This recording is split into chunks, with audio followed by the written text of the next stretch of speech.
अस्सलाम वालेकुम स्टूडेंट्स, आज मैं डिफ़ाइन कर रहा हूँ एक वर्ड जो है इवन। इवन कहाँ पर इस्तेमाल होता है, आज इसी पॉइंट को डिफ़ाइन करूँगा।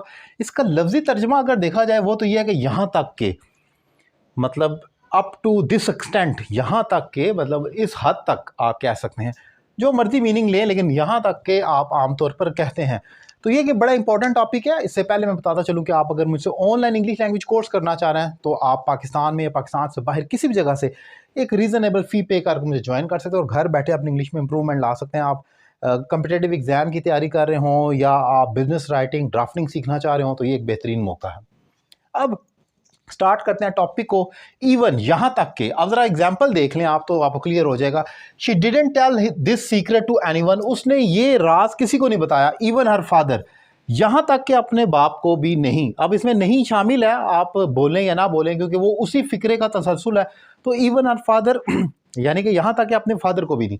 एक और एग्जाम्पल देखें, he always wears a cap, वो हमेशा एक कैप पहनता है। इवन इन हॉट वेदर, यहाँ तक के गर्मी के मौसम में भी या गर्मी में भी वो हमेशा कैप पहनता है। अब अप टू व्हाट एक्सटेंट, किस हद तक, यहाँ तक के, अब उसकी हद बता रहा है कि वो तो यहाँ तक करता है कि गर्मी के मौसम में भी पहनता है।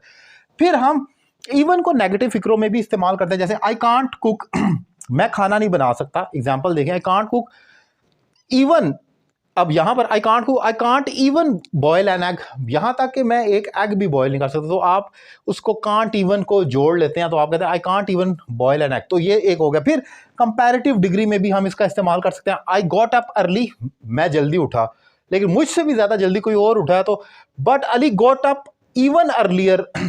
इवन अर्लियर जो मैंने लगाया इसका मतलब ये हो गया कि मुझसे भी पहले, यानी कि मैं तो अर्ली था, इवन अर्लियर ये इसका मतलब हो गया मुझसे पहले। अगर मैं लेट हूं तो इवन लेटर, इससे भी ज़्यादा लेट हो जाए। तो ये कंपैरेटिव डिग्री में भी आप इस्तेमाल करते हैं। एक चीज़ तो खूबसूरत या बदसूरत है, इवन लगाकर कंपैरेटिव डिग्री लगाकर आप कहते हैं कि एक और उससे भी ज़्यादा है, तो ये वहाँ पर हम इस्तेमाल करते हैं। सो ये इवन का ओवरऑल इस्तेमाल है, हम अपनी राइटिंग और स्पीकिंग में इसको कर रहे होते हैं जो मैंने डिफाइन किया। उम्मीद करता हूँ लेक्चर आपको पसंद आया होगा। Thank you very much.